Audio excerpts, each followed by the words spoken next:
皆さんこんにちは。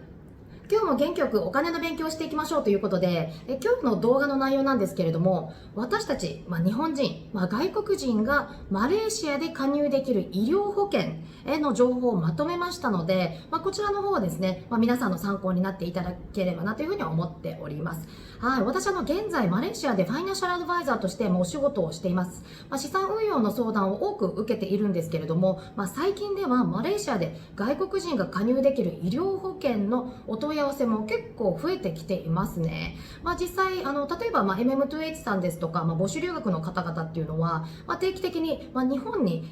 もう帰ってですね、日本の方で例えば人間ドックとかで、あとは、持病があるのであればそちらの治療っていうのを、日本で受けていたと。で、そこまでね心配しなくてよかったんですけれども、最近はもうこのコロナの影響でなかなか、自国日本に帰れないということで、それであればじゃあマレーシアの保険に加入した方がいいのではないかという傾向が最近では強くなっている感じはしますね。ということなので、マレーシア以上を考えている方ですとか、現在マレーシアで現地採用でお仕事している方で、またMM2H の保持者向けの医療保険に関する情報っていうのもお伝えしていきたいと思います。医療保険はですね、加入していないと多額の請求を自己負担で支払わないといけなくなる可能性はあります。なので、ぜひともね、こちらの方知識をつけていただきたいというふうに思っております。はい。で、私がリサーチした中で、そして他のね、方々のお話を聞いてみますと、マレーシアで加入できる保険っていうのはざっくり2パターンあるかと思いますね。こちらこれから紹介していく情報っていうのは、こちら現地で、保険を販売していらっしゃるマレーシア人の方々にもお話を聞いてまとめています。で、そしてこの2パターンあるということで、1つ目はですね、お勤め先のグループ保険に自動的に従業員が加入するということですね。で、2パターンというのが個人で加入する保険というお話です。で、こちらのね、保険の内容をお話ししていくんですけれども、あとお子さんがいらっしゃる方の予防接種ですよねは、じゃあマレーシアでどういった感じで適用されているのか、対応されているのかっていうことも、ちょっとお話ししていきたいと思います。まずはですね、この会社のグループ保険に加入というお話を、進めていきますね。現地採用の方で、お仕事をする方がですね、会社がもうすでに加入している、グループ保険っていうのがあるんですよね。で、そちらの保険でね、従業員の医療費を負担するというものですね。基本給与によってはこの医療、健康保険っていうのがしっかりしたところもあるんですよね。これは従業員を手厚い保険でケアしてあげると。そしてその会社でお仕事するメリット、魅力の一つとして、通院を含む医療費を会社が負担してくれるというものですね。会社が社員に対して提供するグループや医療保険のパッケージっていうのは、転職活動でも福利厚生でですね、重要な職場選びのポイントにもなっているということですね。で、これ外国人に限らず、マレーシアで、転職される方ですとかっていう対象ですよね。でもこの医療保険がどこまで適用されているのか。で、適用範囲っていうのは広いのか狭いのかっていうことでも、職場選びっていうのが重要なポイントになってくるそうです。はい。で、あとですね、これ単身でお仕事されているのか、または家族がいるかによってですね、この利用できる医療費の上限が変わってくるっていうのも通常かと思います。はい。保険が適用される指定病院のリストが実際にありますと。で、医者にかかるときは、住んでいる近くにですね、指定されている病院があるか、把握するのがとても大事になるかと思います。指定外の病院ですと、自己負担になることもありますので、こちら気をつけた方がいいですね。例えば私が実際にインフルエンザになったということで、通院いたしますと。で、自己負担、私の場合は自己負担だったので、請求書、あとお薬とかも来ますよね。で、そこで、大体合計ですね、150リンギットぐらいかな。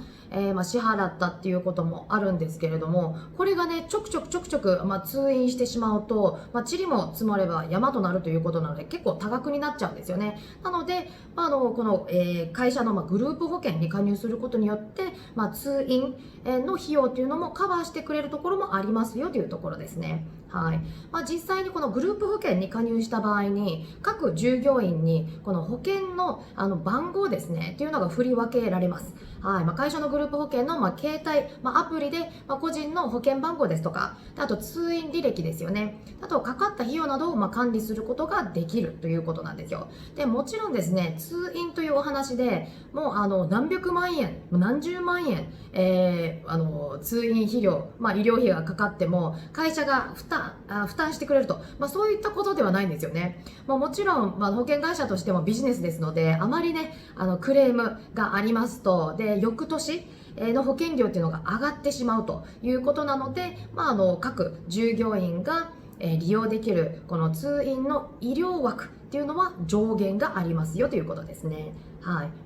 こちらに関しては、実際に会社がグループ保険に加入しているという、ところで、お話しさせていただきました。次ですね、2パターン目。個人で保険を加入しないといけないと。実際に働いている会社で、このグループ保険に加入していない会社もあるんですよ。そういった時には、個人で医療保険を手配する必要がありますよね。通常掛け捨ての医療保険になるので、年齢をですね重ねるごとに保険料が高くなっていくというのが、はい、実験上ではあります。はい、マレーシアで取り扱いされている、掛け捨ての保険プランの内容を見てみますと、軽度の風邪ですとか、お腹が痛いなどのね、通院を保険で、負担してくれるっていうところはほとんどないかと思いますね。で、もし個人でですね、この保険加入っていう形で、通院など、の、保険料をカバーしてくれるところを知っている方であれば、ぜひとも私にご連絡ください。はい。私が調べた中ではなかったですね。で、あと、ローカルの、保険屋さんに聞いても、ないということでしたね。あと、自己負担で、通院しますと、インフルエンザのお話もありましたけれどもね、マレーシアの、大手私立病院であるのであれば、はい、150リンギっていう話しましたね。3800円ぐらいですかね。自分のポケットから払わないといけないですよというところでね、ちょっと痛い、経験ではありますけれども。あと同じ診断、同じ薬でもですね、各病院によって値段が変わってくるんですよ。費用をですね低く抑えたいということであれば、病院で処方される薬がですね町の薬局で安く購入できるっていうこともあります、実際に。なのでこの病院の薬局でですねこのお薬を処方しますよと。で、実際の値段を見て、でこの値段、よりも安く、町のですね薬局で買えるということを知っているのであればですね、そちらの方で、購入するのも、一つのセービングの手ではありますよね。ということですね。はい。あと、各保険会社の、入院保険というのは、金額の上限はありますので、保険の内容はね、十分把握する必要がありますよということです。はい。あと、掛け捨て保険の他にですね、積立保険っていうのもあるんですよ。で、これ通院は適用されません。しかし生命保険ですとかがん保険、入院保険をメインに適用される保険なんですよね。保険と運用の2つの機能がついた、医療保険であります。このような保険というのは、年々ね医療費が高くなることはないです。はい、もう一律いくらっていう形ですね。何年この保険を保有していても、一律毎月いくらですよという形になります。なので保険料の費用をですね、把握しやすいっていう形ではありますよね。他の掛け捨てだと、年々高くなっていっちゃうので、マレーシアに滞在期間というのが長ければ長いほど、保険料はどんどん右肩上がりに増えていくという形ですよね。で、そして運用機能も備えているということなんで、掛け捨て保険よりも、割高ではありますね。で、医療保険っていうと、普通にね、掛け捨てのイメージなんですけれども、これに関しては、積み立て保険みたいなイメージで、保険の部分と、あと積み立て、の、運用されてるんですけれども、それが2つ、くっついた、保険っていうのもありますね。こちらのメリットとしては、結構、高いというか、広い医療範囲ということで、適用されるということと、あとは1年を通してですね、一律いくらということで、年々増えないということですね。はい。であとですね、こちらの質問もよく来るんですよ。じゃあ、子供を連れてマレーシアで住むと。じゃあ、お子さんが小さいのであれば、子供の予防接種は、じゃあどういうふうにマレーシアで対応してくれるのかという話ですね。仲裁員さんであれば、お子さんの予防接種の費用っていうのを会社のグループ保険で負担することはないんですけれども、会社の経費からですね、予防接種の費用を負担してくれるっていうところがほとんどかと思います。なので、保険ではなくて会社が、この予防接種の費用っていうのを負担してくれるということなので、自分のね、ポケットから、この医療費、この費用っていうのが出なくて、ラッキーではありますよね。しかしですね、現地採用の会社員が会社で家族でですねマレーシアに住むとなりますと、この会社のグループ保険では予防接種の費用を払ってくれるかどうかっていうのは会社と相談する必要がありますね、実際に。自己負担で、予防接種をしないといけないということであれば、薬にもよるんですけれども、1本5000円から1万円以内で収まるということですね。マレーシアで求められるこの、予防接種の種類ですとか、打つ回数、量、予防接種のスケジュールというのが日本と比べて異なることがありますと。で、小さなお子様がいらっしゃる方は、マレーシアに渡航前にですね、日本の病院と相談することをお勧めしますと。で、頻繁に日本一時帰国ができない場合というのは、予防接種のスケジュールをですね、組み直して、で、前倒しで予防接種を受けられることも可能です。はい。ただマレーシアで打った方が良いとされる予防接種というのは日本とは異なることがありますよね。実際にこちら東南アジアでねいろんな病気っていうのが日本とは違ってくるので、例えばコレラですとか狂犬病ですね。あとはなど例として挙げられるんですけれども、医者とですね実際に相談して日本マレーシアの病院でどの予防接種を打つべきなのかっていうのを相談するのがベストかだというふうに思っております。はい、日本では、通常ね、4種混合のワクチンが、主流ではあると思うんですけれども、マレーシアでは、6種類、混合も可能ですので、もしかするとワクチンを打つ回数っていうのは日本より、少なくていい場合もありますよね。でもちろんですね、この予防接種のお話なんですけれども、個人で加入される保険ですね。なのでいわゆる入院保険になっちゃうんですけれども、通院の医療費っていうのは適用外ですので、この予防接種も適用外ということになります。なのでグループ保険に入っていらっしゃる方であれば、会社とね相談して、で費用を、会社が負担してくれるかって相談できるんですけれども、個人で加入する方に関してはですね、このワクチンですとかっていう、費用というのは自己負担っていう形になっちゃいます。はい。で、あとですね、他にも外国人が加入できる、保険ということでありますと。で、そちらの、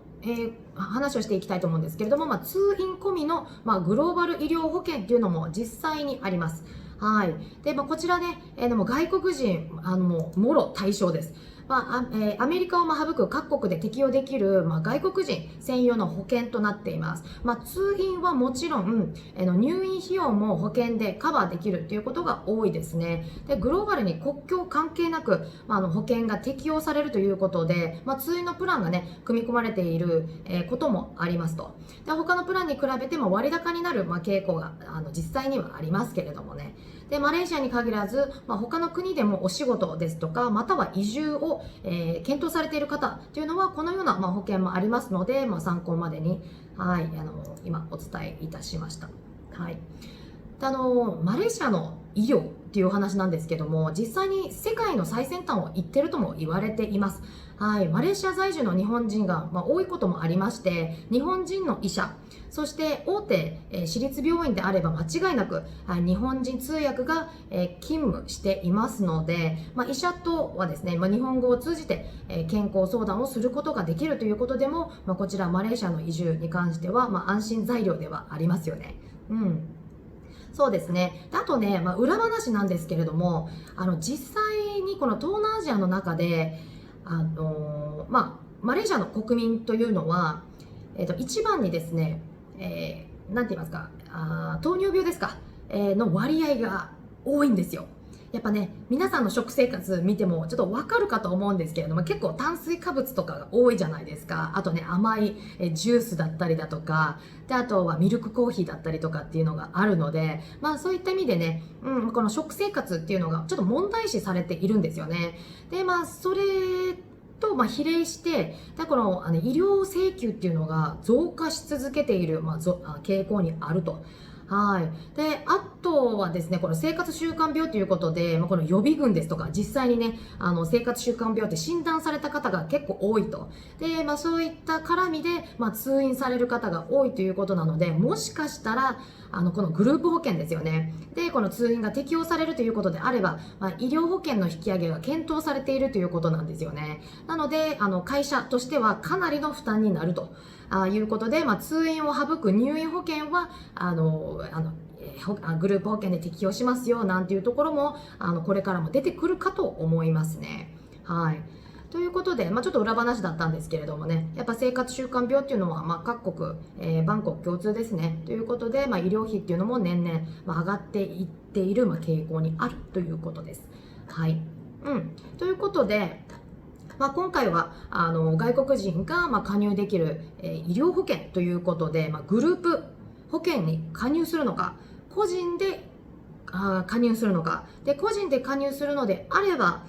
通院が省いたものに入るのか、通院を含む、保険に入るのかということで、選択肢は実際にあります。はい。で皆様がね、安心してマレーシア生活ができるように、ご自身に合った、医療保険を選ぶのは、ベストかなというふうに思っていますのでね。はい。保険の相談もね、私としては積極的に受けておりますので、もし何かご質問があるということであれば、コメント欄、に質問していただくことも可能ですし、ぜひとも、私の方に、ご連絡くださいということですね。はい。ということで、次回もですね、マレーシア関連の、お金情報っていうのを発信していきます。はい。これからも応援よろしくお願いいたしますね。で、もちろんチャンネル登録もよろしくお願いいたします。それではまた次回会うまで皆さんさよなら。